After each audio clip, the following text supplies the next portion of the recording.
Hi, this is Scott Burley of NASA's Jet Propulsion Laboratory, and we're about to start on the third segment of this course on the ion implementation of the DTN architecture. In this segment, we will get into the details of how ion works, technical details, and a little bit of discussion of the concept of operations that ion is based on. Starting off, we will look at core components and the mechanics, some of the details of how the core components of the ion modules work together. And here's a diagram providing an overview of that interoperation among the core components of ion.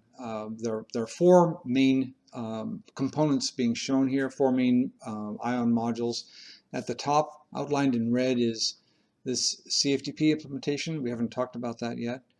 That is reliant on capabilities provided by the bundle protocol implementation, which in turn is reliant on capabilities provided by the LTP implementation.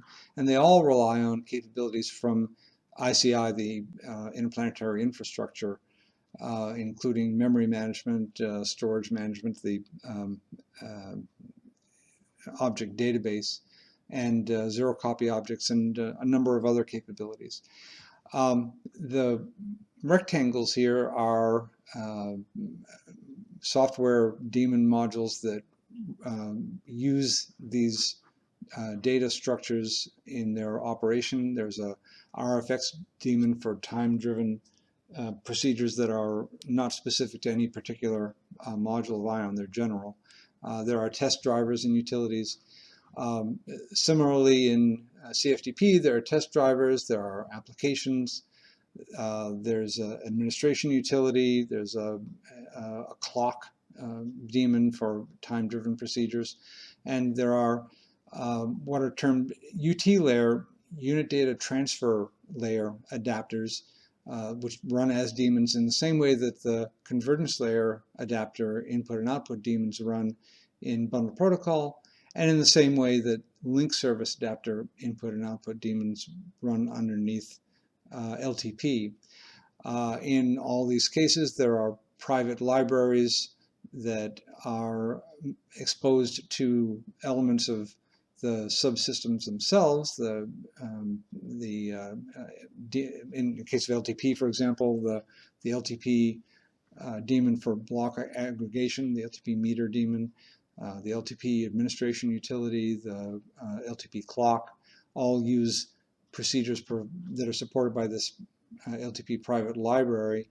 There's also a public library that is exposed to the test drivers and to the LTP applications, among which are the convergence layer input and output adapters of bundle protocol. So similarly, there are administration utility and a clock utility for bundle protocol. There are, in the place of LTP daemon for block aggregation, there are scheme-specific routing daemons and administration daemons and libraries and utilities, all drawing on the capabilities of the BP private library. And there's a corresponding BP public library that's exposed to test drivers and BP applications, among which are the UT layer adapters of CFDP. CFDP has its own administration utility, its own clock daemon, and its own private library that supports these capabilities, and also a public library that's exposed to CFDP test daemons, test drivers rather, and to CFDP applications. The one thing that is doesn't find itself reflected in the other modules here that is in BP is these extension modules, and these are options that can be inserted into the bundle protocol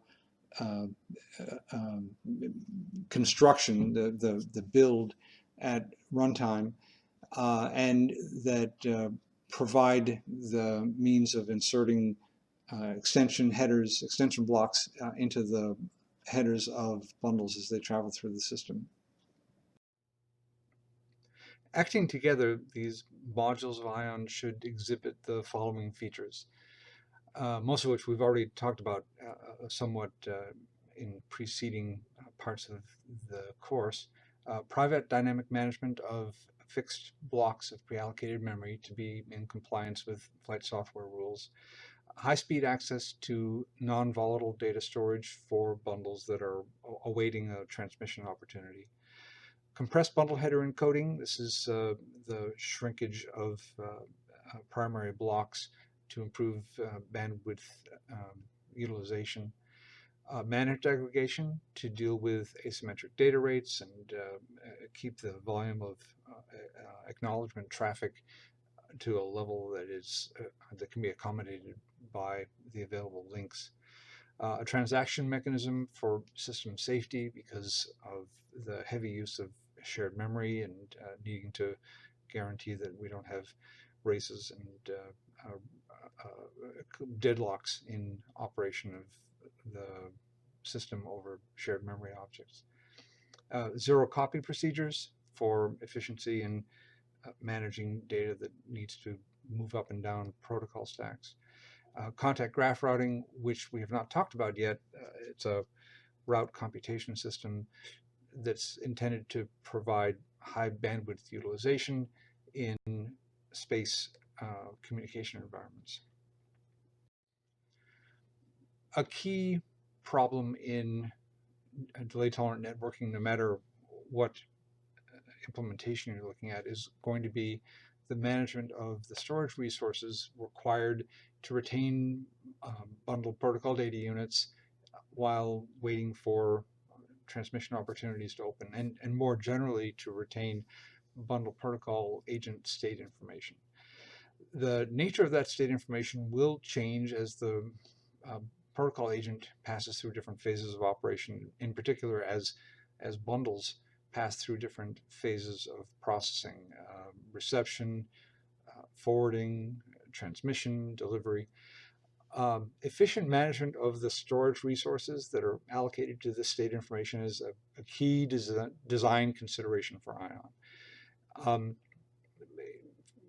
With that in mind, we're going to talk for a little while here about two general classes of storage resources that are managed by ION: volatile working memory and non-volatile SDR heap, the object database that we've referred to a couple times. Volatile storage in ION, termed working memory, is a fixed size pool of shared memory, dynamic RAM, allocated at the time the bundle protocol agent starts up.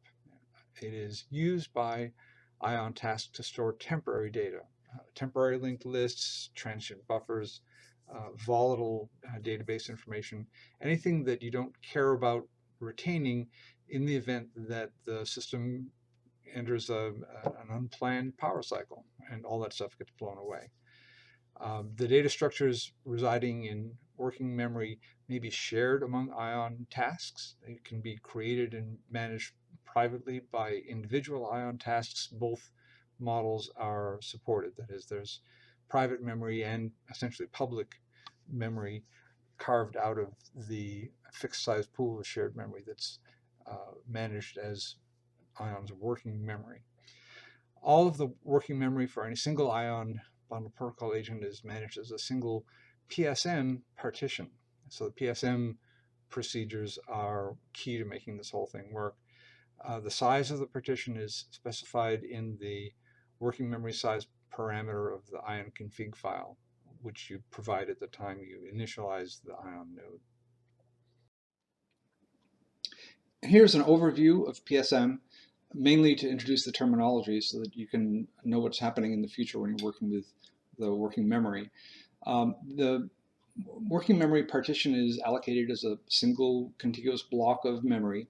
It's the beginning of it contains a partition map structure, which has various metadata elements in it, among which are the addresses of what are called the small pool, the pool of small blocks, and the large pool, the pool of large blocks. There's also a directory that the partition map points to. The directory is a list that associates names with addresses within the working memory block so that you can uh, um, locate a particular data object that is in memory by name in some cases. You're not required to name everything, but in many cases it's convenient. For example, there are linked lists that you need to be able to look up so that you can step through them later on. The small pool is a little bit of a misnomer. It's not actually a small pool, it's a pool of small blocks. And the large pool is a pool of large blocks. The difference between the two has to do with the speed of accessing, allocating new blocks and deallocating blocks and returning them to a free list for future use.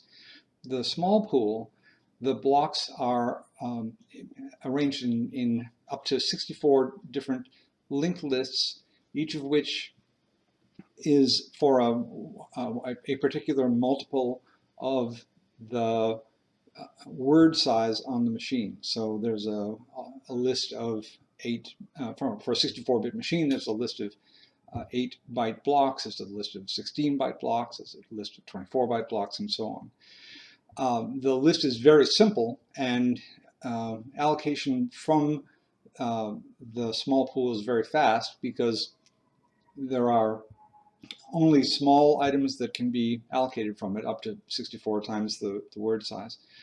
The first item on the appropriate list is always allocated when you ask for a small block of a particular size. When you return a small block of a particular size, it just goes onto the appropriate list. This is very different from the pool of large blocks, which are started off being just one contiguous block. Pieces of it are individually allocated. When they are returned, they may be merged with adjacent blocks that are before and after them, so that the returned large block may result in freeing up a block that is quite a lot larger than the block that was freed up. The mechanism for this is explained a little bit on the next page. I will just point out that this memory management system was developed actually quite a long time ago. It's been in continuous use for a long time and has proven very durable and very reliable. Here's a representation of the small pool blocks and the large pool blocks that we can use to talk a little bit about how they work. The small pool block is very simple. There is data which is just n times the word size on the machine, where n ranges from 1 to 64. And the header either indicates where the next free block of this size is, or it indicates that the block is not free, which is what that hex FFFFF at the front means. The large pool block is more complex. It can contain an arbitrarily large amount of data. It has in its header, it's got a next free block in the same way that the small pool block does, and it likewise has an indication for indicating that it's not free. But in addition to that, there is a trailer that points to the start of the block, and there's a previous free pointer as well. That is, the large pool blocks are in a doubly linked list, and that's so that when a block is freed, you can connect it up with the previous block and the successive block and merge things together to make larger blocks. Whenever a new block of any size is required, if it's a small pool block, if it's a block of small size, the normal thing to do is to look on the free list of blocks of that size, and if there is one, just use it right away. If there isn't one, the PSM system will create a new block of that size and allocate that to you. And it does that by taking some of the unassigned space that is in between the bottom edge of the small pool in the diagram looking before and the upper edge of the large pool. That unassigned space shrinks over time as small pool blocks are allocated from it and ultimately returned onto the small pool free lists, and as large pool blocks are allocated from it and ultimately returned into the large pool free lists. The PSM memory allocation works fine so long as the upper edge of the large pool and the bottom edge of the small pool never meet. As long as you have some unassigned space, you're always able to allocate space and use the system. Resource exhaustion in the case of working memory is when those two boundaries coincide, and it is a thing you want to avoid. Non-volatile storage in ION is managed in very much the same way that the working memory is managed.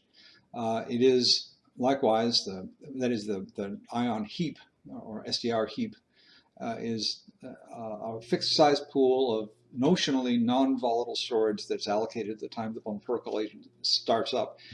We say notionally non-volatile because you can create the SDR heap out of dynamic RAM and it works just fine. It's just that if you have a spontaneous reboot of your flight processor, your database will be destroyed. You can alternatively use statically battery-backed RAM so that it's preserved in case of a power on reset. You can construct the heap out of a file rather than an area of dynamic RAM. And in fact, you can do both. That is, the allocated space can occupy both a fixed size pool of shared memory that's managed in much the same way as working memory, and a single fixed size file in the file system of the same size. When you do the latter, all the data in the heap are written both to memory and to the file at the time you write them. But when you read only from memory. The advantage here is that reading the data from the database is very fast because you're getting it from memory. Writing to the database, writing to the heap takes longer, but it's preserved. And if you have a power on reset, at the time you restart the node, the file is reread and copied into a reallocated dynamic RAM copy of the database so that you go back into high-speed operation. The idea of the ION heap is to store data that in some deployments would have to be retained in the event of a power cycle. The dynamic allocation is handled by this simple data recorder service. The total number of bytes of storage space in the heap is computed as the product of the size of a word multiplied by the number of heap words in the heap words parameter of the ION config file.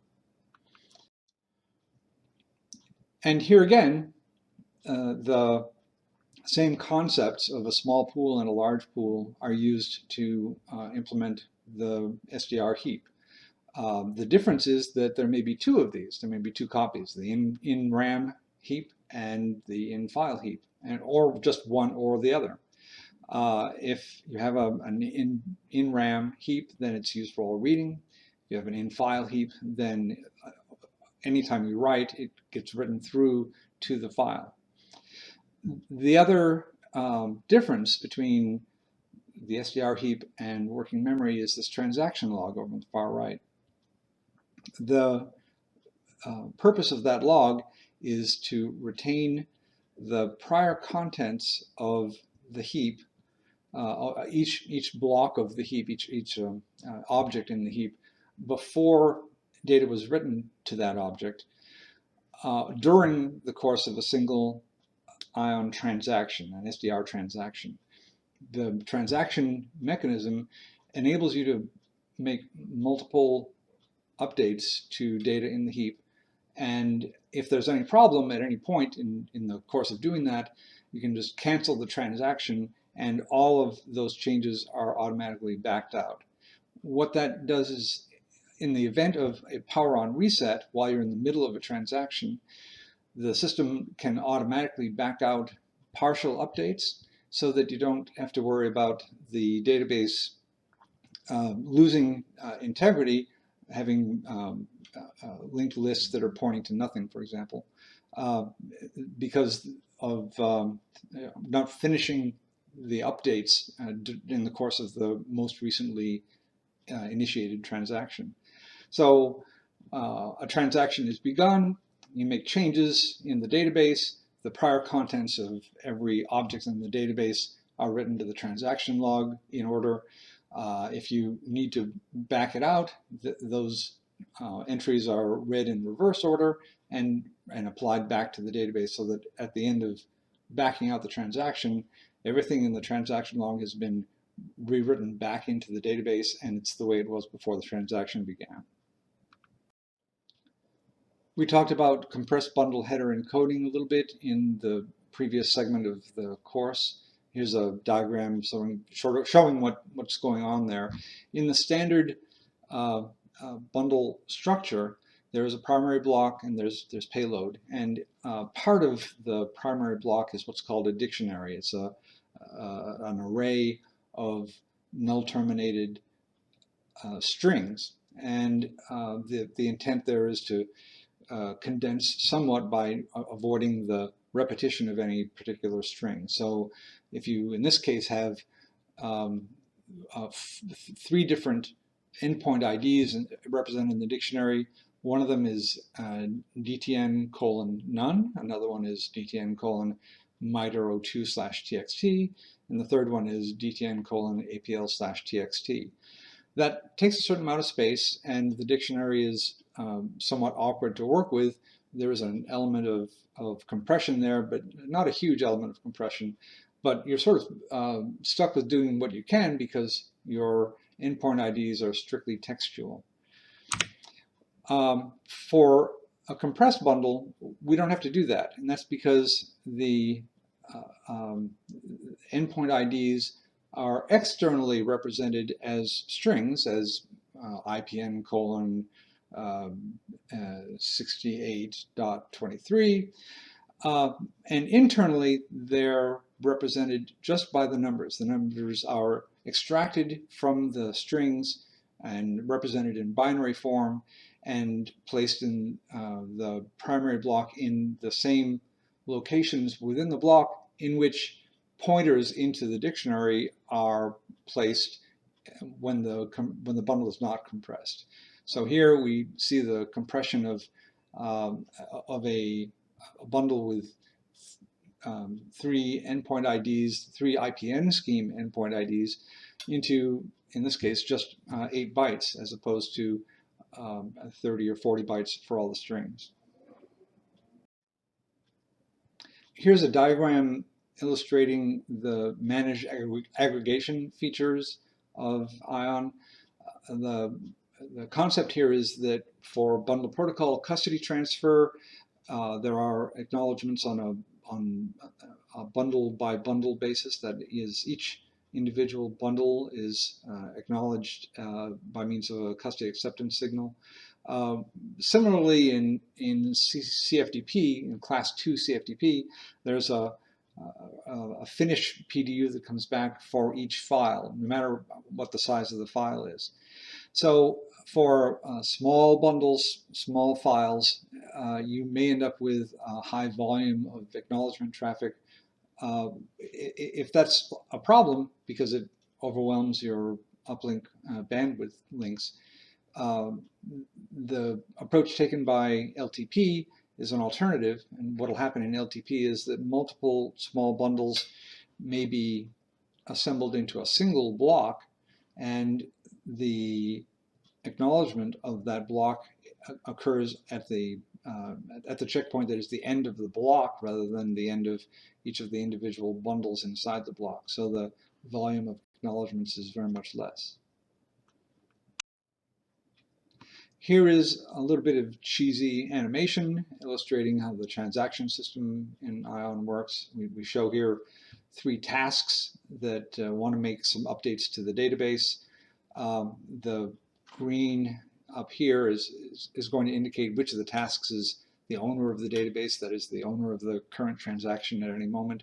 The transaction system is going to be mediating between the activities of the 3 tasks and their effects on these 3 variables in the object database. So starting off, this is the intent of these 3 tasks. I want to make these changes. Task number 1 takes the transaction semaphore first, and that's the mutex. It owns the database for the duration of the transaction, and it makes the 3 changes that it wants to make.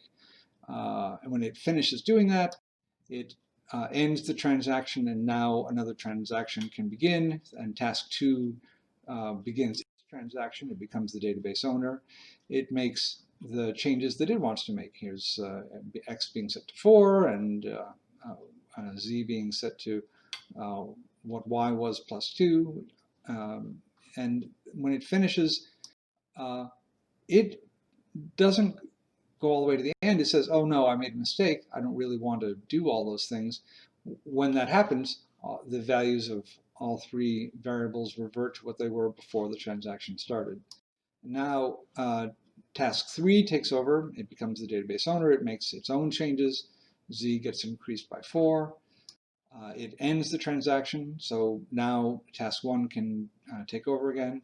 And when it does so, it makes its own change to the value of x, and the effect is very different from what it would have been if task 2 had allowed its transaction to complete and make permanent changes to the database. Another cheesy animation. This is intended to give you a rough idea of how the zero-copy objects procedures in ION work. We see here 5 different processes, and data is going to be passed from one process to another without ever actually leaving where it resides in the database. Here we see the first stage of this procedure.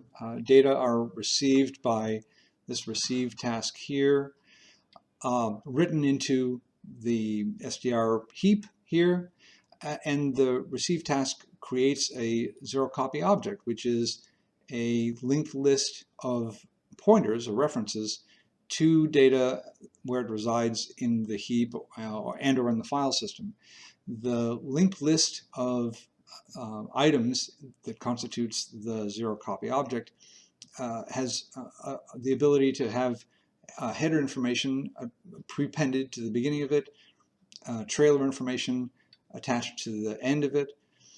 The receive task then is going to pass this data to the acquire task, which is going to do other manipulation on it. And it does that by just passing the address of the zero-copy object to the acquire task. The acquire task uses that address to operate on the data. In this case, it removed the header and trailer that were attached to the data as it was written into the source database. And it continues the procedure by passing the pointer to the zero-copy object to the routing daemon. The routing daemon makes a decision about allocating transmission resources to the data and passes its decision on to the serialization daemon by, again, just passing the zero-copy object pointer. So all this time, data has been residing here, not moving, and the zero-copy object actually is not moving either. It has not really changed since the header and trailer was stripped off from it.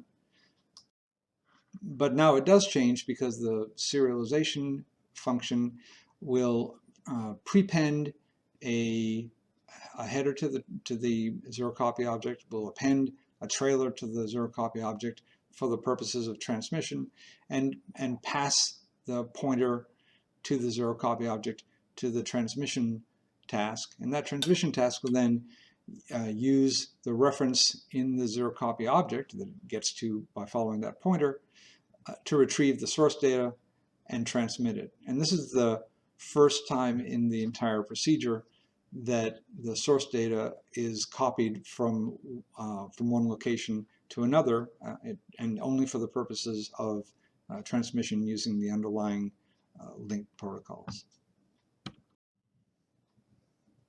A few words now about contact graph routing. CGR is actually quite complex. It's complex enough that it probably deserves a course of its own, a multi-day course. There's a lot to follow in contact graph routing, but we can go through a quick overview here. Contact graph routing is a dynamic routing system. It computes routes through the topology of the network in the same way that internet routing protocols do, with this one difference. The topology that it is computing routes through is time varying. The links between nodes of the network can't always be assumed to be there, and CGR has to be able to deal with that dynamism in time. So CGR is designed to support operations in a space network based on DTN. It could be used in terrestrial applications, and we won't go into applications there, but it's a concept that we've looked at a little bit. It's important to remember that the CGR routing procedures respond dynamically to the changes in network topology that the nodes are able to know about. CGR is not a static routing system. Even though there may not be rapid exchange of route information, the routing is entirely responsive to the changes in connectivity in the network. The way it accomplishes that is by consulting the contact plan that that explains what the changes in connectivity are going to be in the future. Only the changes that that mission operations control knows about can be communicated to contact graph routing. So that's the limit on how smart it can be about route computation. It doesn't discover these connections in real time, and that's in part because the signal propagation delays between nodes may be so long that by the time a contact has been discovered, the contact is already ended. The intent of contact graph routing is to make routing more accurate than it would be with simple static routes, and by doing so to increase total data return and reduce the cost and risk of mission operations. Some terminology: a route in CGR from node A to node D is a sequence of contacts that will enable a bundle residing at A to be delivered ultimately at D. The contacts are expressed in a contact plan, in contact messages, along with ranges. These two types of messages are complementary and are required in order to build the CGR routing tables. A routing table is constructed locally by each node in the network. Each node makes its own routing decisions based on the information in the contact plan that's exposed to it. The routing table is a list of route lists. There's one route list for every other node in the network that is cited in any contact or range in that contact plan, and there may be multiple routes through any single four-dimensional topology from the local node to any other node in the network, and so that's why it's a list of route lists rather than just a list of routes. Route lists are computed as they're needed. The maximum number of route lists at any time is going to be the number of nodes that are cited in the contacts and ranges in the contact plan. Each entry in the route list for any node D is a list of the routes from D to 2D from local node X. The receiving node for the initial contact of any route is termed the entry node for the route. For any route, the contact from the local node to the entry node is the first hop of the end-to-end path to the destination node. The route also includes all of the other contacts that are perceived as contributing to the end-to-end path that constitutes the remaining hops of the route's end-to-end path. Each route also notes the forwarding cost of a bundle that is forwarded along this route. And the cost function here is arrival time. Contact graph routing is configured to deliver bundles as early as possible to get them out of the network and make room for more bundles so that the network links are utilized as fully as possible. So we use the best case final delivery time as the cost of a route. Each route also notes the route's termination time, which is the time after which the route is no longer usable because one or more of its contacts have ended, because contacts have beginning and end time. Here is an illustration of a very simple contact graph routing scenario. We have this node topology, 4 nodes, A, B, C, and D, and the connectivity between these nodes in the network is implied by the contact plan, which we show down here. There is, according to this contact plan, there will be contact, there will be an opportunity for transmission from A to B starting at time 10, lasting for 10 seconds, with a total capacity of 1,000 bytes. That is, the transmission will be at 100 bytes per second. And this is a symmetrical contact. That is, there's a to B transmission and likewise B to A transmission opportunity at the same time for the same data rate. Similarly, there is a B to D contact scheduled for time 40, again for 10 seconds, and again it's symmetrical and the same capacity, the same data rate. Likewise, there's another contact scheduled for time 60 for 10 seconds, same capacity, and again symmetrical. And finally, a contact from C to D starting at time 80 for 10 seconds, same capacity, same data rate, 100 bytes a second, and again symmetrical. The ranges between the nodes are shown here as would be the range statements in the contact plan, and they show that the distance, the signal propagation delay from A to B is going to be 1 second. That is, B is 1 light second away from A. The signal propagation delay on the transmission from B to D is going to be 10 seconds rather, a distance of 10 light seconds. From A to C, 30 seconds. From C to D, 2 seconds. This topology and contact plan enable us to draw this contact graph. This is somewhat counterintuitive. We expect graphs that are used for path computation to look something like this. But here, because a route in DTN is a sequence of contacts, the contacts are the vertices of the graph. That's the information that we need to seek best optimal paths through. And so we draw the graph looking like this. We start with an artificial contact. You can think of this as being the insertion of the data into the network by the application. This is a contact from node A to itself. And a final contact, this is node D transmitting to itself, and you can think of that as being delivery of the data. And then we position the other contacts in this graph using the rule that you draw an edge from contact X to contact Y if and only if the receiving node for contact X is equal to the sending node for contact Y. And the edge represents retention of the data at the receiving node here, which is also the sending node here. So we can draw an edge between contact AA and contact AB because the receiver of the initial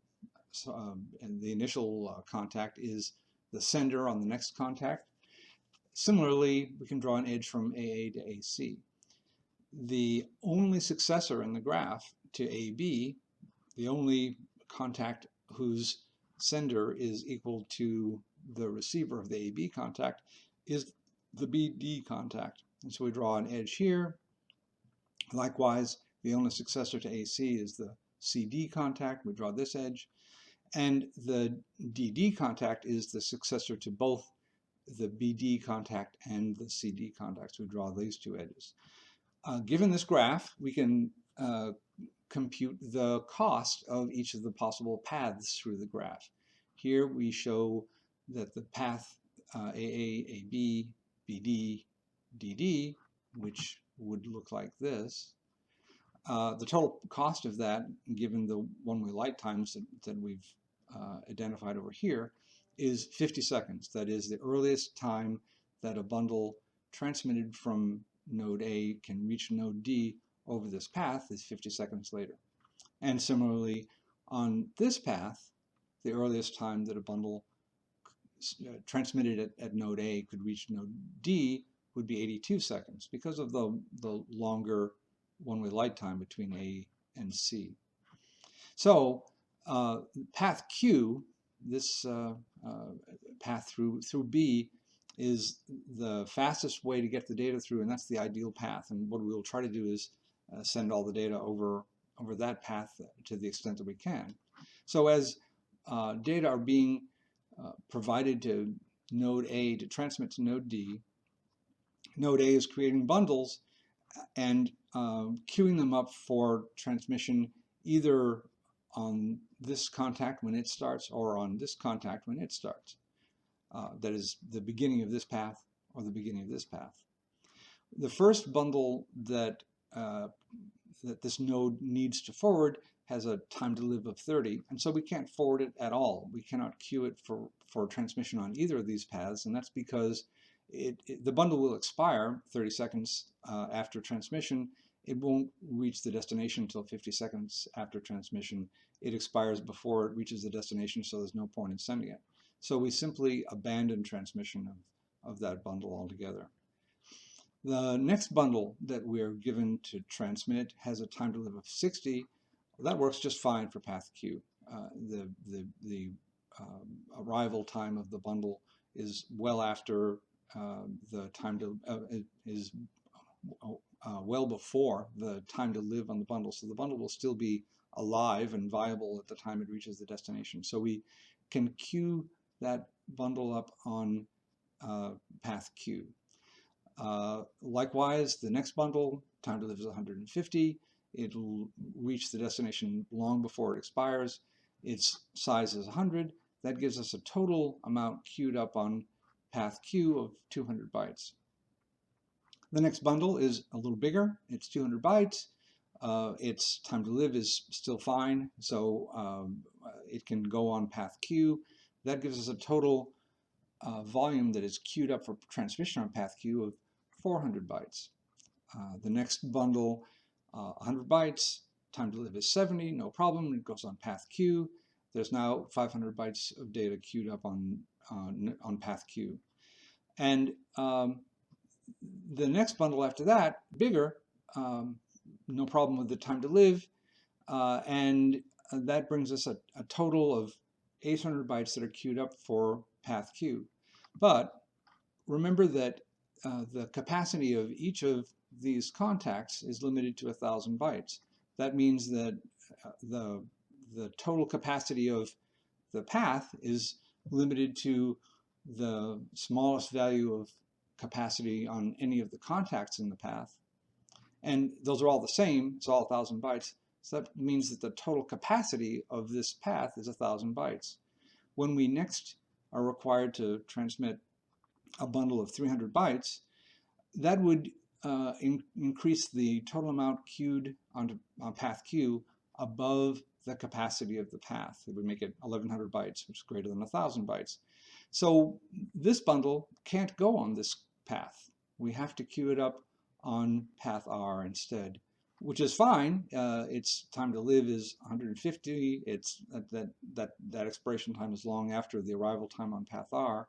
That leaves a little bit of capacity still on path Q for another small bundle, but we're moving into the time where path Q is completely subscribed, and all future bundles are going to need to be queued up for path R. Just to review, there are a number of concepts that it's important to keep in mind as we're talking about the design of contact graph routing and how it works, and how to tune it, how to expect it to behave in a given contact plan scenario. One of those, of course, is the bundle's time to live. We've talked about that before. It really plays an important part in contact graph routing because it, as we just saw, it can disqualify a bundle from transmission over a certain path. This is the length of time after which the bundle is subject to destruction if it has not been delivered to its destination. So any path that doesn't result in earliest delivery time being prior to the expiration time of the bundle is a useless path. You can't do that. The expiration time, again, is the time at which the bundle is subject to destruction. That's the creation time plus the time to live. One-way light time, the distance between the sender and receiver of data measured in light seconds. The one-way light time is a key contributor to the total cost of the path, as we saw in the previous diagram. Keep in mind that the one-way light time can change while the bundle is en route, and that's because if the one-way light time is very long, the node that we're talking about being the receiving node may be moving all that time, may be moving at a high rate of speed, may be moving fast enough that at the end of that one-way light time, its distance from the sending node has increased by a light second, 186,000 miles. The contact volume is the product of the contact's data transmission rate in bytes per second and its duration, which is the stop time minus the start time, measured in seconds. The estimated volume consumption of a bundle, in the previous diagram, we simplified this a little bit and we just said it's 1,000, it's 300 bytes. The payload is certainly the largest contributor to the total consumption of bandwidth during a contact, but there is a header as well, and for very small bundles, the header size is a significant contributor to bandwidth consumption. So a bundle's actual size, its estimated volume consumption, is the sum of its payload size and its header size plus estimated protocol overhead for the convergence layer protocols underneath it. And that's just estimated because we don't, at the time we're doing the route computation, we don't know what the path is going to be, so we don't know exactly what protocols are going to be used, what the links are going to be. And so we don't know exactly what that estimated convergence layer protocol is going to be. We assume that it's going to be some small number, and we add a margin to the estimated volume consumption to account for that. When we get into the nuts and bolts of route computation, you eventually bump into this more complicated concept of residual volume, which we sort of elided in the very simple scenario we talked about a couple minutes ago. The residual volume of a contact is its capacity adjusted by other factors. That is, the residual volume of a contact is the sum of the volumes, capacities, of that contact and all prior scheduled contacts between the local node and the receiving node, which in the diagram we did before, there weren't any, less the sum of the expected volume consumptions of all bundles that have equal or higher priority compared to the priority of the subject bundle that you're about to route, that are already queued for transmission to that neighbor. So think of that residual volume as how much of this contact is going to be left and made available for transmission of this bundle after all previously queued up bundles are transmitted during previous contacts and earlier moments of this contact.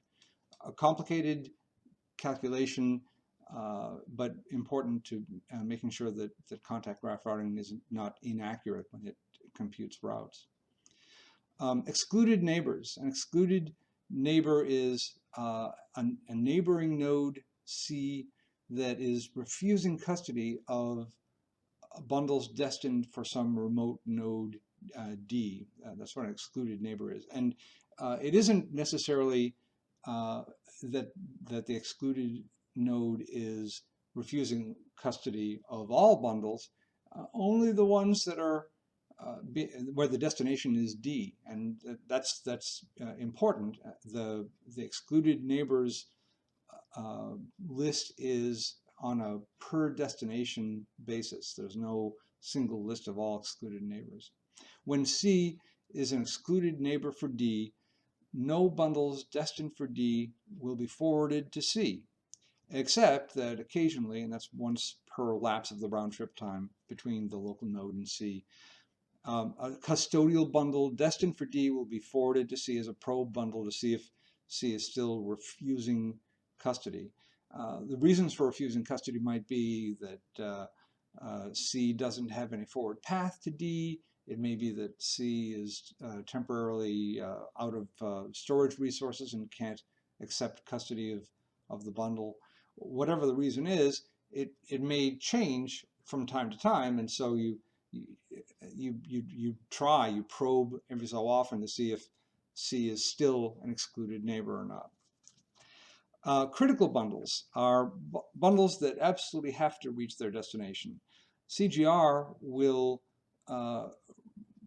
figure out the best route to the destination, but it'll also figure out the other routes to the destination that can work through other neighboring nodes, and in so doing, it will enable the bundle to be queued up to each neighboring node that is on some path to the destination. This sort of guarantees that if you've made a mistake in the selection of the path, or the path turns out not to be as good as you thought it was because a contact doesn't happen for some reason, no matter what happens, the bundle will reach the destination as soon as it possibly can, because it's going on all possible ways of getting to the destination.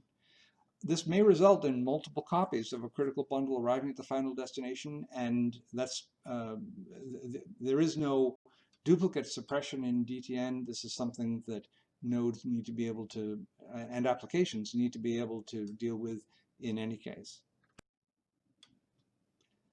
In the scenario we were looking at before, we used a somewhat simplified representation of a contact plan, that is the messages in a contact plan, to illustrate what was going on in the route computation.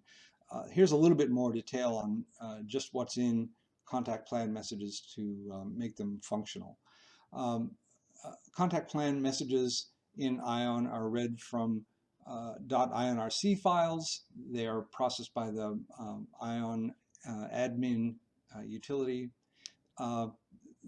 They are retained in a non-volatile contact plan structure in the RFX database inside the SDR heap. There are two types of contact plan messages. We already talked about this a little bit.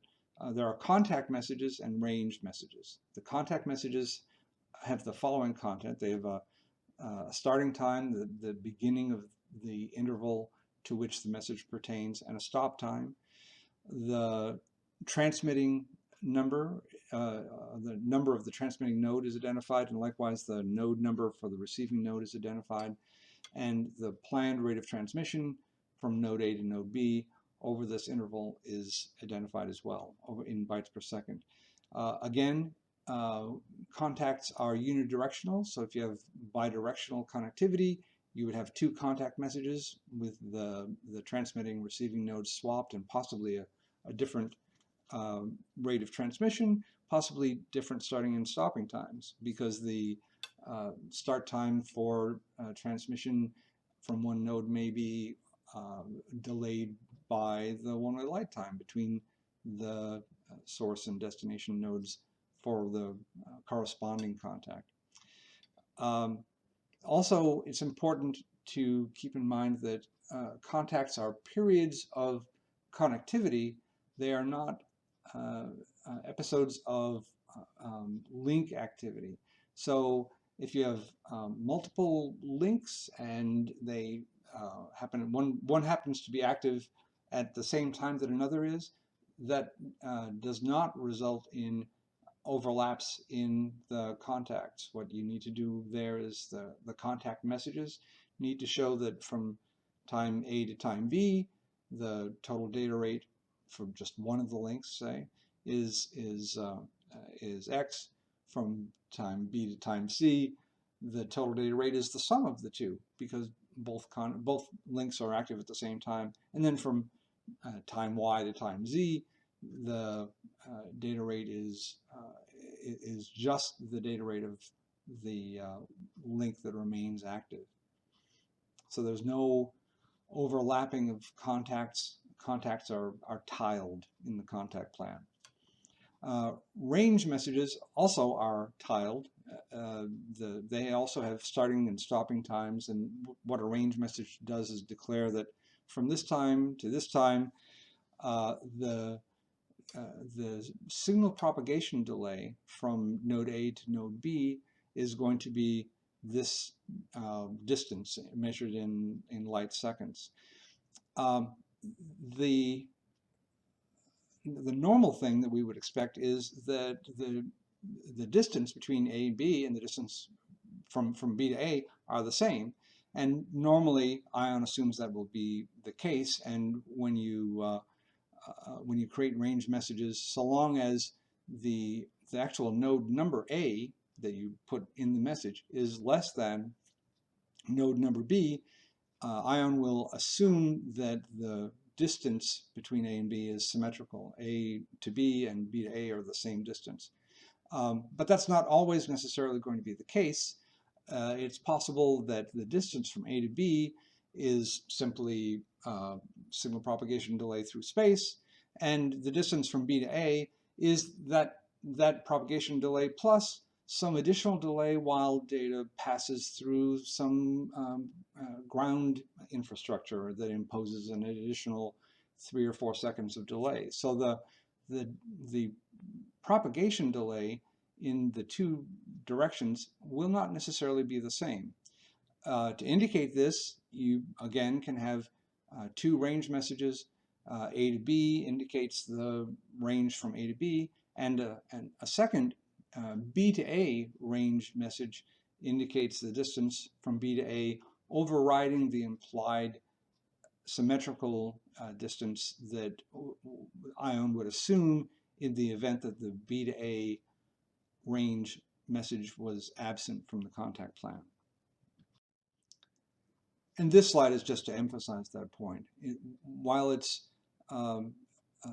always the case that direct radio communication between A and B is not asymmetrical, it's always possible for the connectivity that's used using other convergence layer technologies or the same convergence layer technologies but with different delays imposed in operations, that the messages may be taking different physical paths in different directions and therefore would have different signal propagation delays.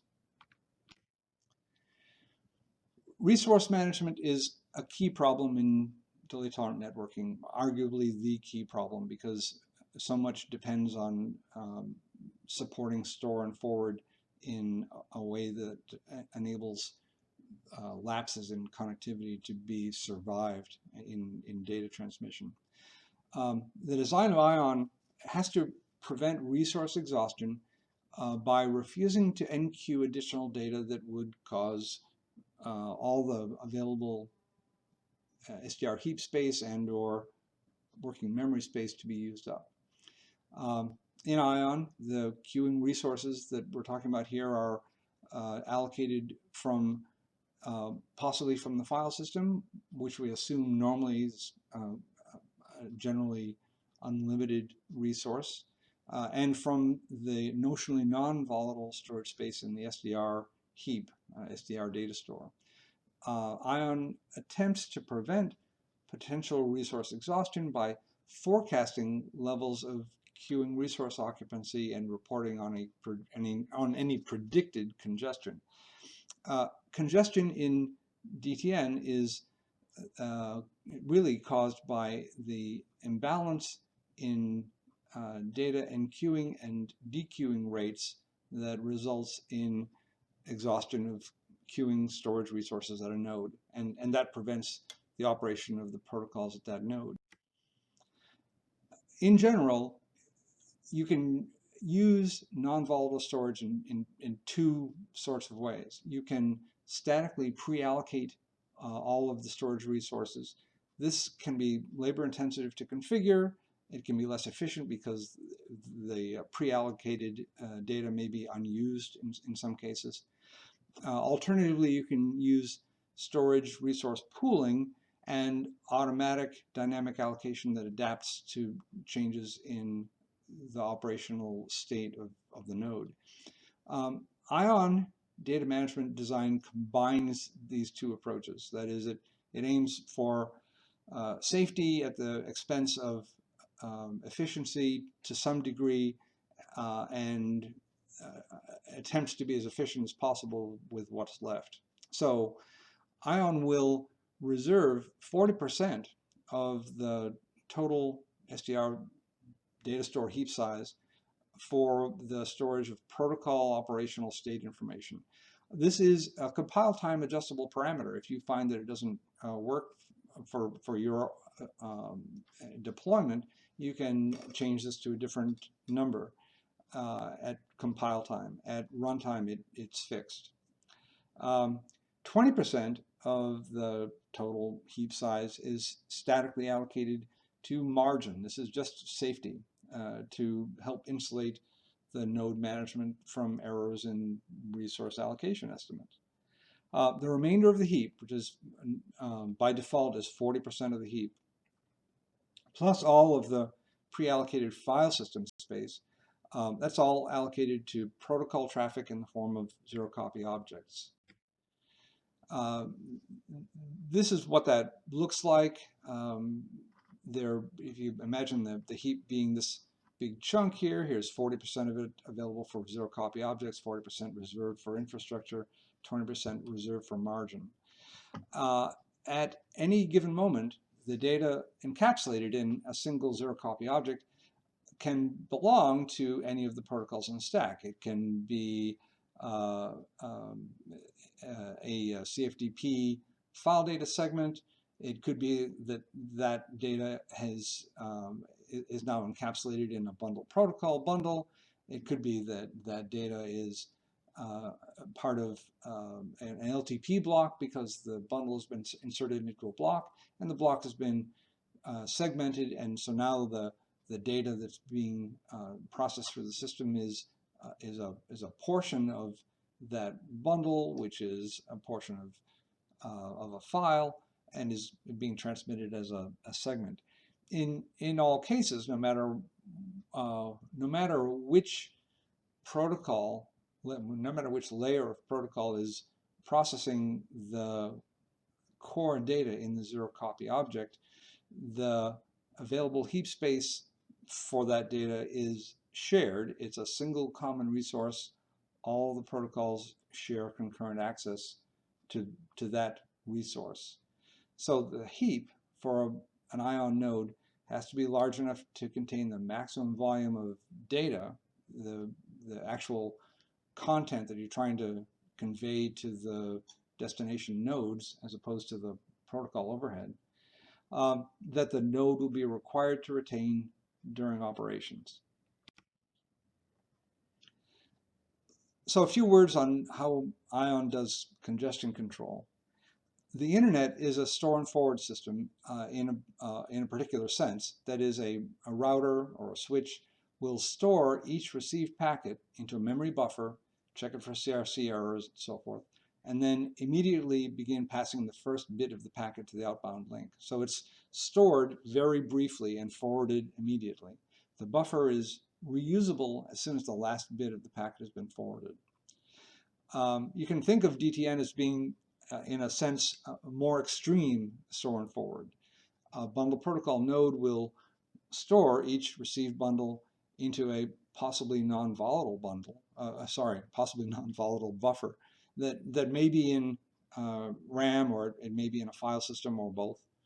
And then it'll retain that bundle until either the bundle's time to live expires or an outbound link becomes available, because it may not be available right now. The bundle is transmitted on that link, and the result of that transmission is known. So data can reside in the store and forward bundles much longer in bundle protocol than it will in an internet node. Congestion in the internet occurs when data are lost because there's an imbalance between the reception and transmission rates. The packets are received and stored more rapidly than they can be forwarded. Either the packets stored in buffers have to be overwritten, or else the received packets have to be discarded because you're out of space. Similarly, congestion in DTN occurs when no buffer space is available for newly received bundles. Either the bundles stored in buffers have to be destroyed, or the received bundles have to be discarded. The data loss resulting from congestion in the internet is detected immediately by TCP at the source of the packets, because the packets are not acknowledged.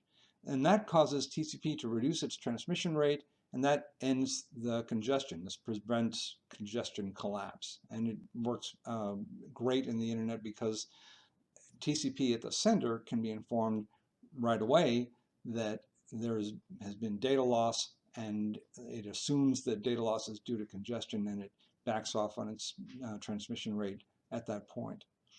In DTN, we can't do that. The data loss may not be detected right away. It may not be detected until minutes or hours after transmission, because the round trip times may be long and or highly variable. Retransmission in DTN is performed inside the network rather than at the source, for reasons we talked about earlier. So reducing the data rate at the source, the way we do with TCP, wouldn't help anyway. It's moot. The retransmission happens inside the network, and that's where the data loss would be detected. Reducing the data rate at the proximate sender, which will eventually detect the loss, may not occur until minutes or hours after the data loss begins, by which time it's like too late. You've already caused a bunch of data to be transmitted and discarded. You've wasted transmission resources. So buffer space exhaustion at a BP node can result in very high, possibly unrecoverable volume of lost data. So how do we prevent congestion collapse in a network that is subject to very long and or highly variable round trip times? ION's congestion control strategy is as follows. We're talking about spaceflight missions. We have to plan missions transmission contacts anyway. We have to plan the time that spacecraft will begin transmitting so that the ground station is listening, and vice versa. And so there are plans of transmission contacts that need to be developed just in the course of operating the mission. We can communicate those contact plans to the nodes of the network. At each node, we know the current local buffer occupancy, and we can predict changes in the buffer occupancy based on the inbound and outbound data rates that are declared in the contact plan. If the result of adjusting the current local occupancy by these planned changes predicts that occupancy will rise to 100% at some point, then we've predicted congestion. And when we do that, we can notify network managers that the contact plan has to be revised. Notice that we can do this long before anything happens, long before the congestion actually occurs based on information in the contact plans and information that we know about our local buffer occupancy. And then the final step is we need to enact the contact plan accurately so that the actual local buffer occupancy conforms to the predictions. And what that means is that each node, at each moment of every transmission opportunity, we want to throttle the transmission to the data rate declared in the contact plan.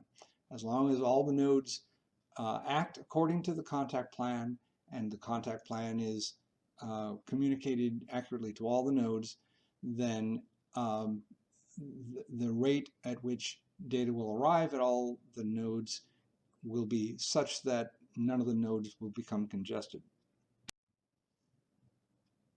So a forecast of the node's estimated maximum resource occupancy is computed by adding to the current occupancy all of the gazintas and gazoutas that are predicted by the contact plan over the course of some period of time, which is normally indefinitely into the future, but that horizon can be set to an earlier time if you want to. There's an option for computing congestion forecast over a shorter horizon. The Ion Warn utility program is the software that performs this congestion forecast computation. You can run Ion Warn anytime you like, but it is automatically run by Ion Admin immediately before Ion Admin exits. So anytime you execute any of the Ion RC commands, Ion Admin will execute the command. That might or might not affect the contact plan. Just to be safe, it always runs Ion Warn to see if there's been anything changed that would result in congestion. And it's also automatically run by the RFX clock daemon whenever any of the scheduled reconfiguration events that are in the timeline for that's clocked out by RFX clock would result in contact state changes that might alter the congestion forecast. So Ion's congestion detection is anticipatory rather than reactive. And that's because the mitigation has to be anticipatory rather than reactive. If you wait until congestion has happened, it's too late. You can't mitigate it quickly enough to avoid significant loss of data in the network. The mitigation is adjustment of the communication contact plans by network management by means of propagating revised schedules for future contacts. But it's always possible for something to go wrong. The congestion forecasting supported by rate control work great as long as everything is perfect, as long as the contacts are actually enacted as planned. But if a contact begins later than it was planned, or if it ends earlier than it was planned, or if the planned data rate can't be achieved, or if the contact doesn't occur at all, then the imbalance between data reception and data transmission may occur either at the node where the error occurs or at the node that is trying to transmit to. In that event, the network has to degrade in some graceful way. That is, bundles have to continue to flow even if at reduced rates. It can't crash the system. So for that purpose, there is also some flow control built into Ion that is somewhat different from flow control in the internet, but with the same general kind of purpose.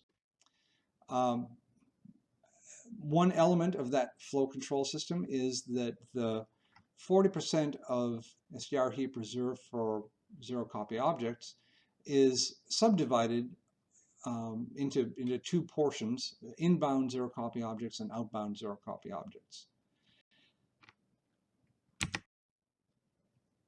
So here's how it works. At the source node, we use blocking allocation of outbound zero copy object buffer space, and that throttles the insertion of new bundles by the application. So if outbound ZCO space is completely full, the application blocks on trying to insert new data into the system. For each of the path segments in the end-to-end path that is served by TCP/IP, we exploit the capabilities of TCP/IP to help with the flow control. At the receiving end of the path segment, the exhaustion of inbound buffer space will block insertion of received bundles by the convergence layer input daemon. So long as the inbound buffer space allocation is blocked, the convergence layer input daemon stops reading from the TCP convergence layer protocol socket. That is back propagated to the sender. So long as no data are being read from the socket, the convergence layer output daemon at the sending end of the path segment can't transmit bundles, and that prevents the release of outbound buffer space, which then propagates back up to the application. For each path segment that is served by LTP, we can't do exactly the same thing, but we can approximate in a coarse way. At the receiving end, the convergence layer input daemon will discard segments that are received while the inbound buffer space is exhausted. That prevents the closure of import sessions. And remember, there's a limit to the number of sessions that can be supported by LTP concurrently at any moment. So at the sending end, the convergence layer output daemon will be unable to close export sessions while the corresponding input sessions remain open at the receiving end. This inability to close export sessions prevents the release of outbound buffer space, and that likewise propagates back up to applications. Applications can't insert more data. Finally, at every sending bundle protocol node, the exhaustion of outbound buffer space blocks insertion of received bundles by the BP transit daemon, which is responsible for moving bundles from inbound buffer space to outbound buffer space so they can be transmitted. The BP transit daemon's inability to move bundles from inbound to outbound eventually exhausts the inbound buffer space.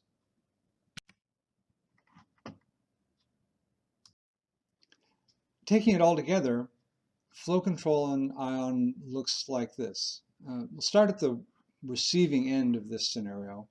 The LTP, convergence layer input daemon, is blocked on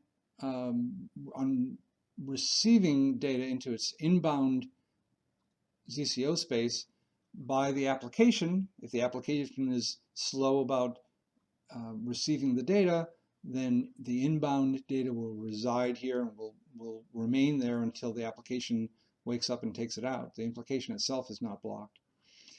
The LTP CLI, in turn, blocks the LTP CLO, the LTP sending entity, by not closing import sessions. The failure to close import sessions results in failure to close export sessions here. The LTP CLO, in turn, if it can't close any sessions, then it can't transmit any data from the outbound zero copy object space. And that in turn blocks the insertion of new data by the application, and it blocks the movement of inbound data into the outbound ZCO space for transmission by BP transit. When BP transmit is blocked on inserting into the outbound space, the TCP convergence layer input in this picture is blocked from inserting new data into the inbound space because the inbound space is filled up. because BP transit is not emptying it. When TCP CLI is unable to insert new data into the inbound ZCO space, it stops reading on the socket, and that propagates back to the TCP CLO sender, which is trying to write on the socket. And so it blocks on the write, and in so doing, it's unable to move data out of the outbound ZCO space at the sending end of this scenario. And that in turn propagates back to the application, and ultimately the application has to wait before inserting any new data into the network until everything has been cleared out all the way back to the receiving application. The bottom line on all of this is that, as with everything else that you do in DTN, in the general case, you cannot count on interaction with other network entities to accomplish anything. You have to infer things from what you detect locally. You have to solve the problems locally at each node. In the next few slides, we'll talk briefly about ION's concept of operations. Here's a slightly more in-depth view of the ION in a nutshell picture we looked at in the previous session. We have an application that issues data, uses the BP send function to do that. The BP send function appends bundles to this forwarding queue, which is a linked list in the traffic database, which is within the SDR heap. The IPN FW forwarding daemon pulls bundles out of the forwarding queue, makes forwarding decisions based on the routing table and the forwarding database, and appends the bundles to transmission queues, one for each of the possible topologically adjacent neighbors that the local node can transmit to. For each of those queues, there is a BPCLM, a convergence layer manager, that pulls bundles out of the queue and appends them to the transmission buffer for a convergence layer output daemon. In this case, it's LTP is the convergence layer output daemon for actually transmitting to the node that corresponds to this queue here and this BPCLM.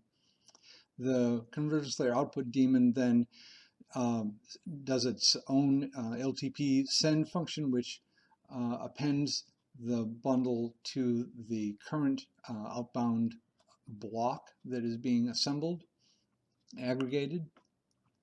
The LTP meter daemon takes completed blocks and chops them up into LTP segments and appends those segments to a queue for delivery to the link service output daemon, which is the interface to underlying link service such as UDP or space links.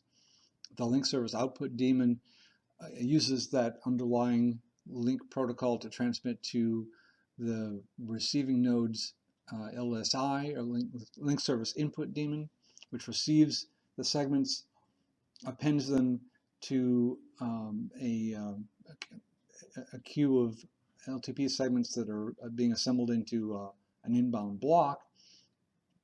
And whenever a block is completed, the LTP CLI daemon extracts the bundles from the block and enqueues those bundles either to a delivery queue for delivery to the application upon execution of the BP receive function, or to the forwarding queue for onward transmission toward the destination.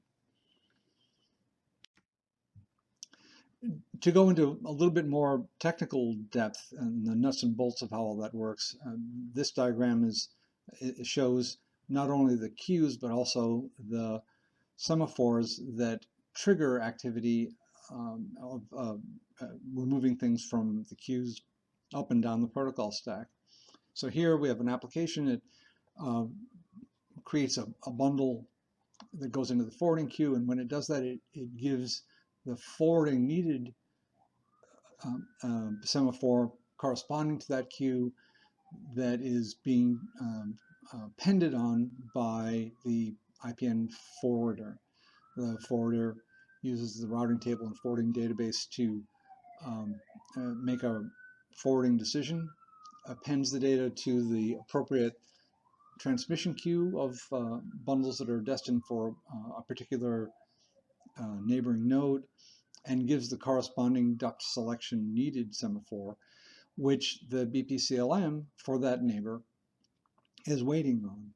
When that semaphore is given, the BPCLM will extract bundles from the transmission queue, make convergence layer output selection decisions, and place the bundles in the appropriate transmission buffer for the selected convergence layer output daemon, and give the corresponding transmission needed semaphore, which the convergence layer output daemon is waiting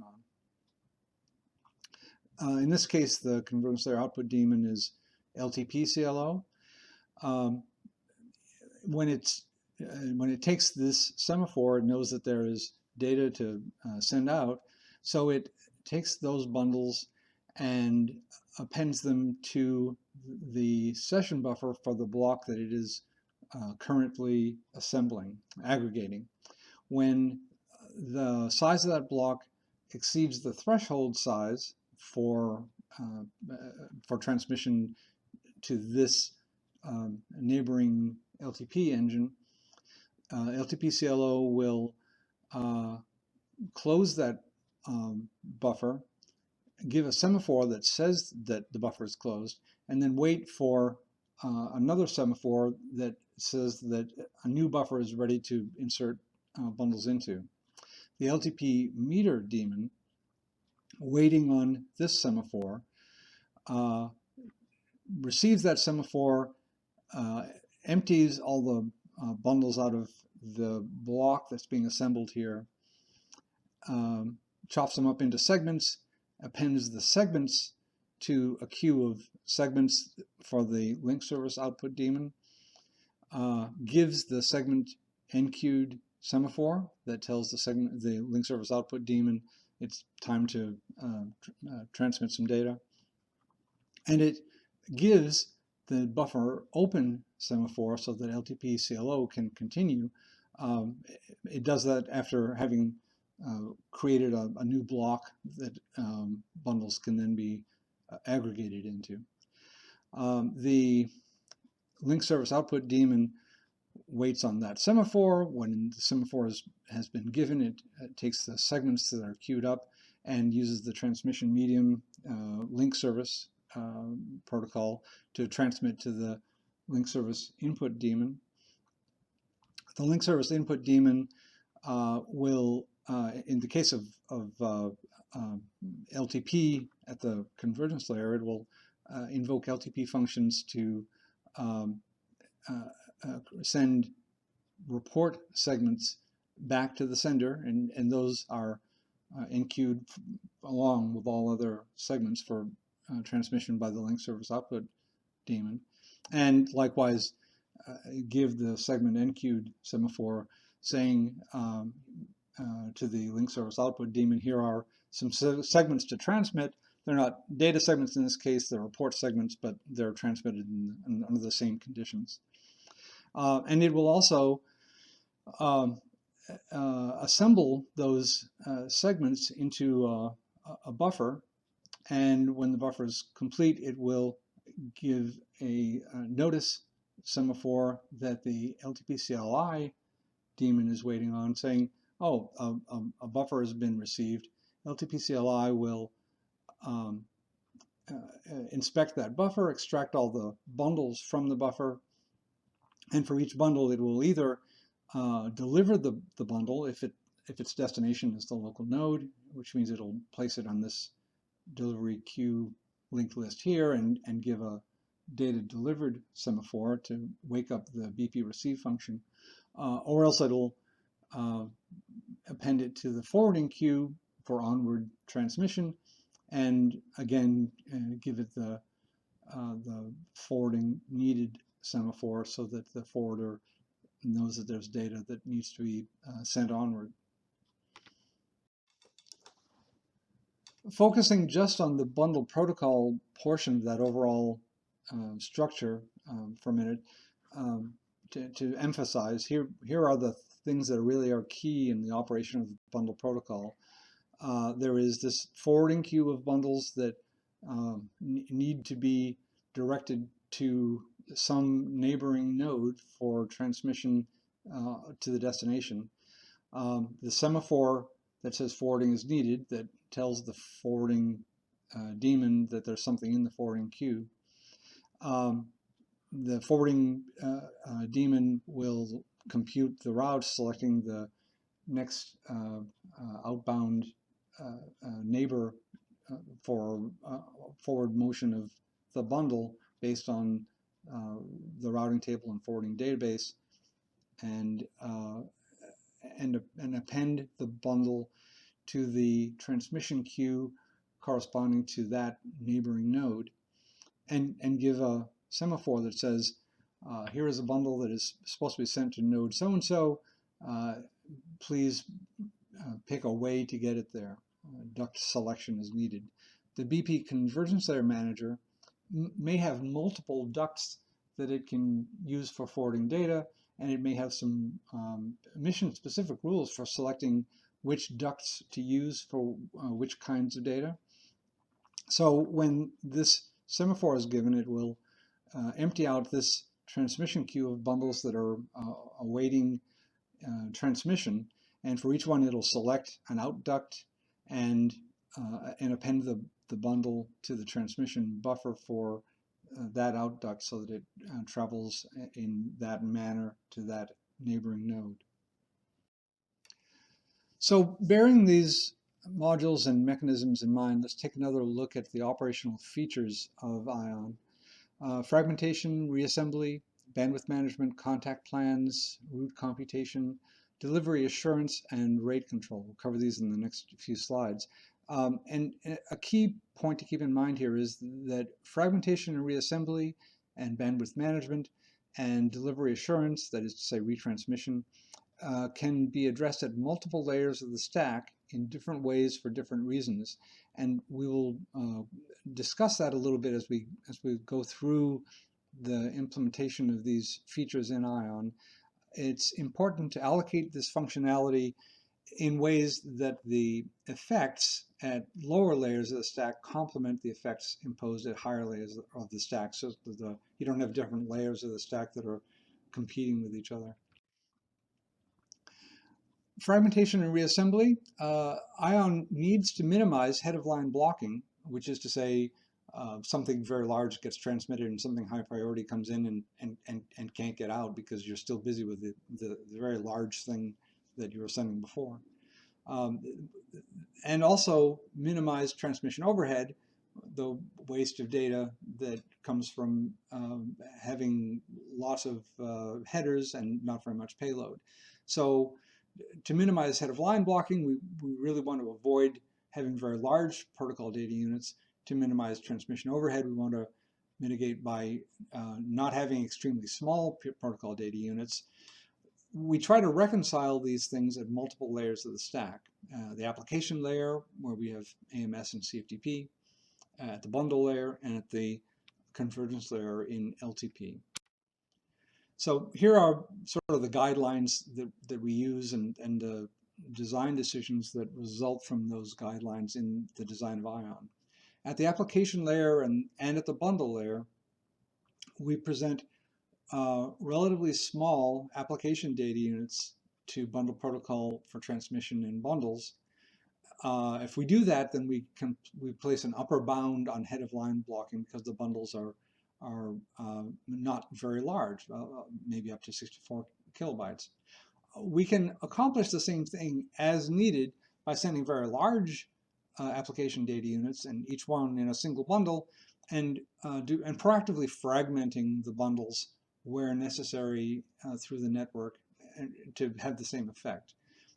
Fragmenting bundles, resulting in smaller bundles net, gives you essentially perforations in the data stream, so that the portions of the application data that are presented to ION may travel over multiple routes sequentially or even concurrently, so that you can have partial data delivery at relatively fine application appropriate granularity. If the data is very large, it may arrive more quickly because portions of it are transmitted over multiple paths that are active concurrently. At the LTP convergence layer adapter, by aggregating these small bundles into blocks for presentation LTP, we reduce LTP overhead because the rate of report segment generation is a function of block size and the number of blocks, because reports are at block granularity. Block size threshold puts an upper limit on the amount of data that would need to be retransmitted over a given link in the event of a link termination while the block transmission is in progress. So you want blocks to be as large as they reasonably can so that you minimize report overhead, and yet you don't want them to be so large that a block takes a minute to transmit and you lose the link 55 seconds into the minute, and now you have to retransmit all 55 seconds of that data. By segmenting the block, we reduce the probability of losing any single PD. Segments can be very large. LTP segments can be large, but typically they're not for two reasons. One is we report at block granularity, but we retransmit at segment granularity. You don't retransmit anything that is any smaller than a segment. The larger segments are, the larger the granularity of retransmission is, and the more retransmission you have to do in the event of a single bit flip. The other reason to have relatively small segments is to accommodate the maximum transfer unit frame size of the underlying link service. It may be that you're transmitting over space link frames where you, no matter what size your fragments are, your LTP segments are, you have to fragment them into smaller pieces to fit inside the frames, and that imposes overhead of its own. ION needs to convey the maximum possible amount of the most valuable information in the network to the final destination. To do this, ION will rely on the application knowing what data are valuable and what data are less valuable. So the allocation of bandwidth to application data is requested by the application task that's passing data to DTN. It's accomplished, though, only at the lowest layer of the stack at which the bandwidth allocation decisions can be made, and in the context of node policy decisions that have global effect. The transmission queue interface to a given neighbor, that is from the IPN forwarder to the bundle protocol convergence layer manager, is actually 3 queues of outbound bundles. 1 queue for each of the defined levels of priority, the defined class of services defined and supported by bundle protocol.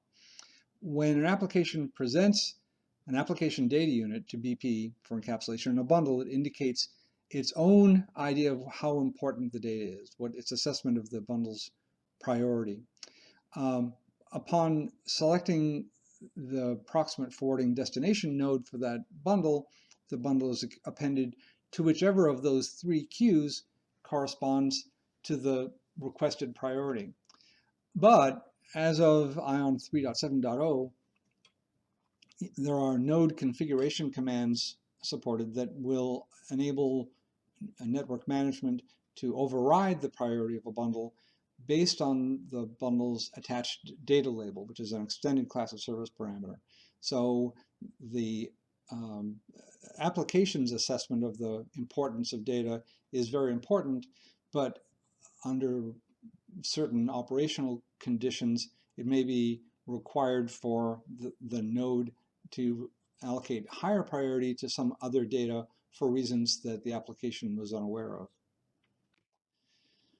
By default, the convergence layer manager, the task that is servicing a given neighboring node, will extract bundles in strict priority order from the heads of the three queues. That is, if the expedited queue, class of service 2, has got any data, then that goes.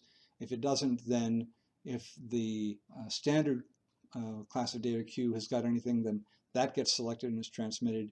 And only if there's nothing in either of those two queues available for transmission would any of the bulk data be selected and transmitted. There is an option, a compile time option in ION for doing bandwidth allocation in a manner that prevents starvation of the bulk queue. If you select this option at the time you build ION, then the convergence layer manager will extract bundles in an interleaved fashion from the heads of the three queues. Whenever anything is in the priority 2 queue, it still goes before anything else goes.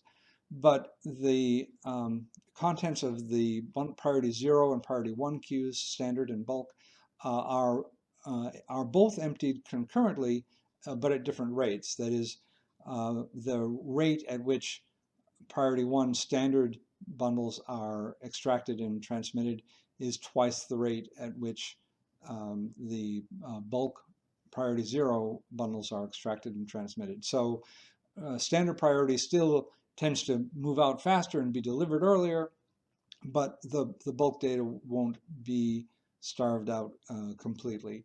Again, this is a compile time option, and it's not the default, but it is a supported configuration that can be requested at any particular node of the network.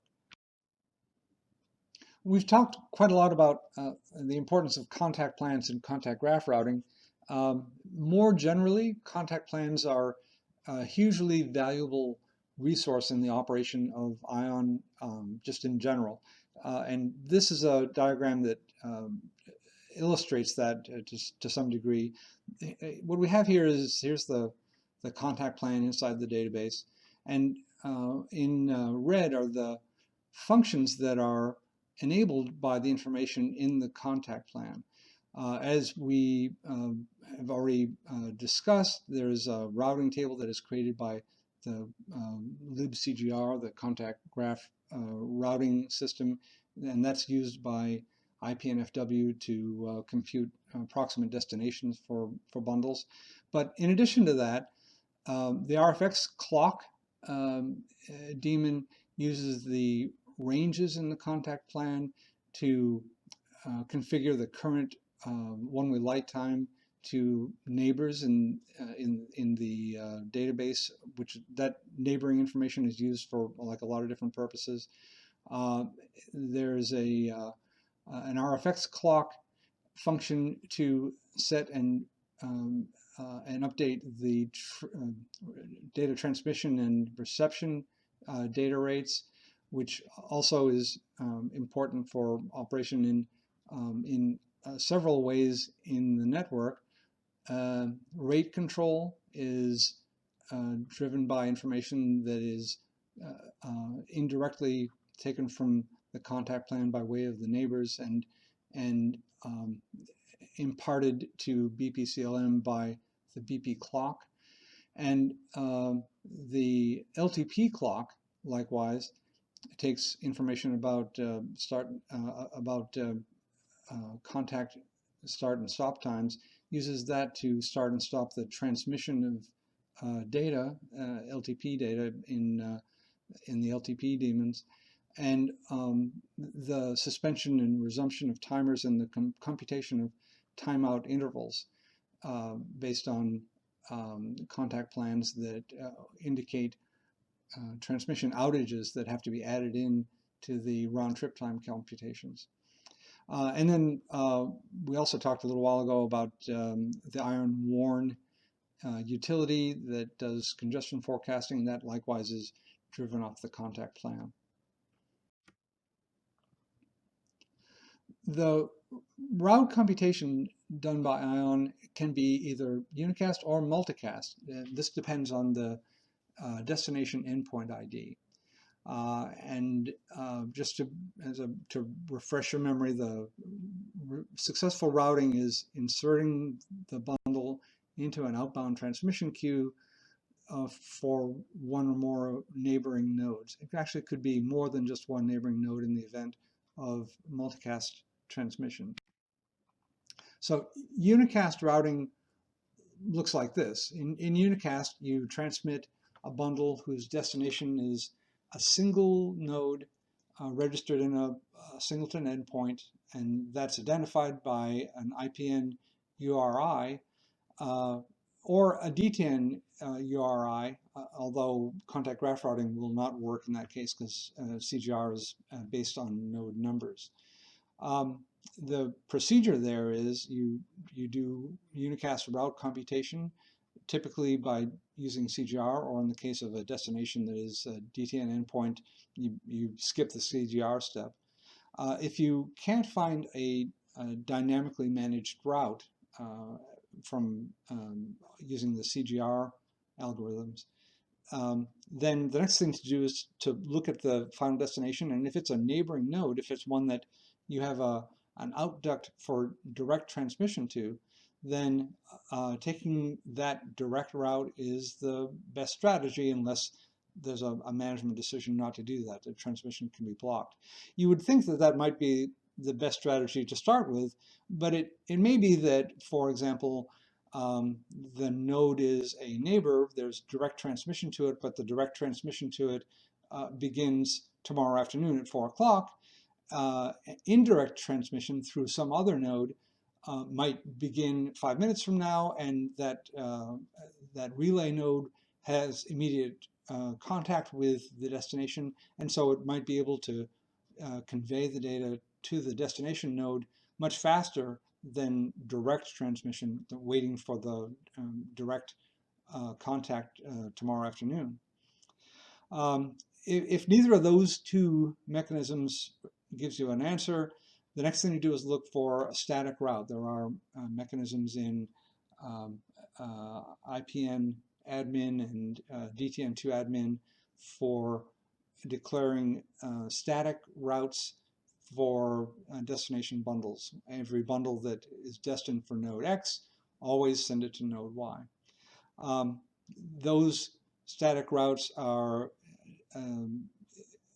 defined for ranges of nodes, which maybe it's a single node, or it might be something like send all bundles that are destined for nodes in the range 10 to 20 to node 36. If there are multiple ranges that contain the destination node of a particular bundle, that's fine, because what that's doing is saying if the bundle's destination is in this very narrow range, send it there. Otherwise, default to this other more global default exit. When there are these overlaps, the gateway node for the smallest range is used as the proximate node to send to. If none of that works, then you have no way of figuring out where the bundle is supposed to go so that it reaches its destination. And you typically then place it in a limbo list for future reforwarding when a new contact is added to the database, enabling some transmission that wasn't enabled before, or when transmission to some node is that is currently blocked by management is unblocked. Multicast works differently. The topology of a single network-wide multicast distribution tree is established by management library functions that determine the children and parents of each node. There's to be a single tree structure that is an overlay on top of the network itself, which is not necessarily a tree. That is, for multicast, there's a single spanning tree required for ordinary ion operations there may be multiple paths between nodes A and Q. For multicast, there can't be. It has to be a tree structure. There's an IMC admin utility program that establishes these um, tree forwarding relationships. Each relative of each node in the tree has to be a neighbor in the underlying network. Given that infrastructure, a bundle whose destination endpoint cites a multicast group is delivered immediately if the local node is a member of the indicated endpoint. And membership in a multicast endpoint is established in ION in exactly the same way as membership in a singleton endpoint. You do an add endpoint command in the BPRC file. The difference being that the endpoints that you're adding, that you're registering in, are endpoints whose IDs are formed in the IMC scheme rather than the IPN scheme. Every bundle that's whose destination is a multicast group is also queued for direct transmission to every immediate relative in the multicast tree other than the one from which the bundle is received, so that it can propagate through the tree to all the other nodes that may be members of that multicast group. There are new mechanisms for multicast that are more powerful and will perform better. Those are coming actually not in ION 4.0.0, but in the follow-on to it, probably 4.0.1, which we anticipate having out at the end of September of 2020.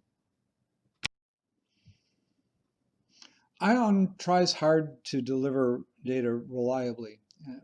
For that purpose, there are retransmission procedures available at multiple layers of the stack in case you have any data delivery failure.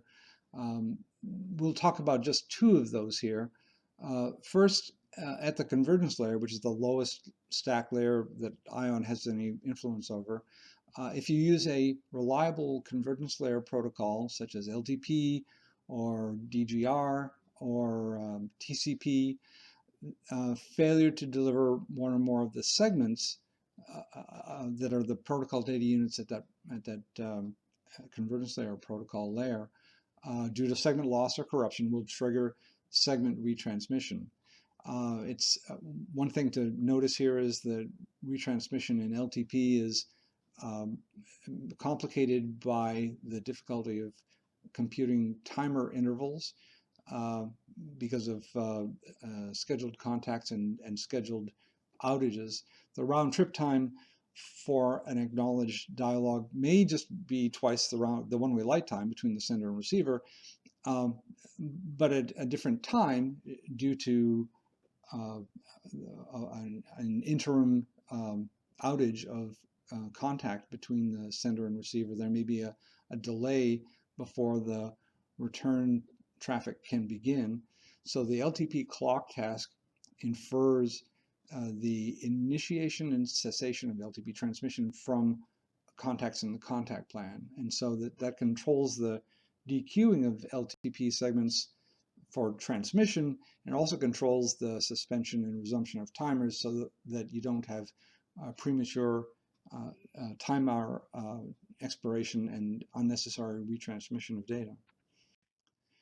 At the BP layer, if you're using reliable convergence layer protocols and the protocol fails altogether because, for example, an LTP transmission is canceled due to excessive retransmission, BP will detect the failure of convergence layer protocol and will re-forward all the bundles whose acquisition by the receiving entity is presumed to have been aborted by the failure. That is, if a block of LTP traffic did not go through, then all the bundles that were in that block will be re-forwarded, possibly over a different convergence layer mechanism.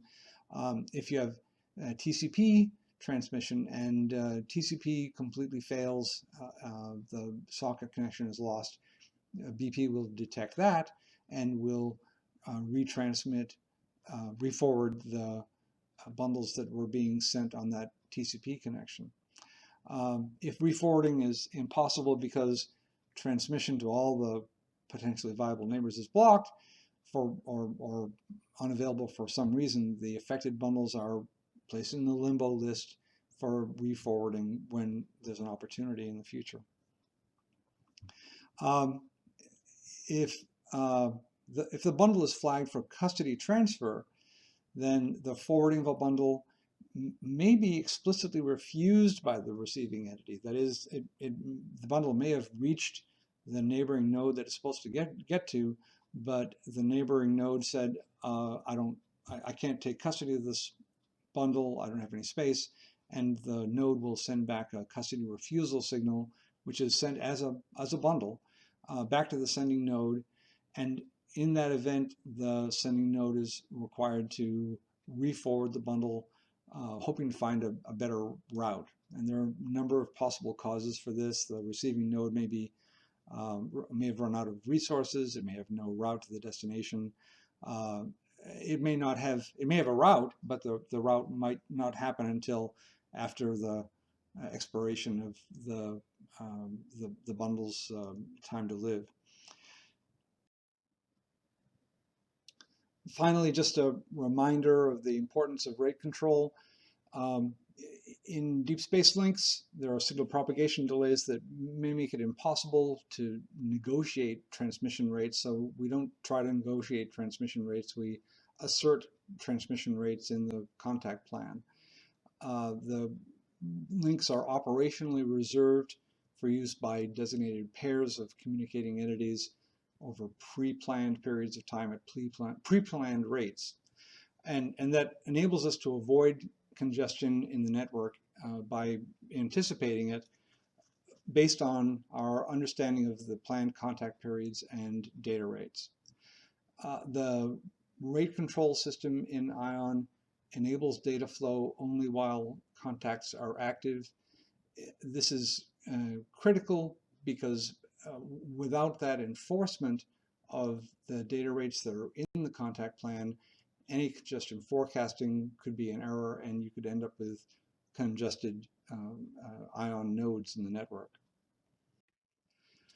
So what we've talked about in this session, overall data flow in ION, resource management, the way bundle headers are compressed, managed aggregation, the transaction mechanism, zero copy objects, contact graph routing, and an overview of the concept of operations. That's it for this session. There's one more session coming up shortly.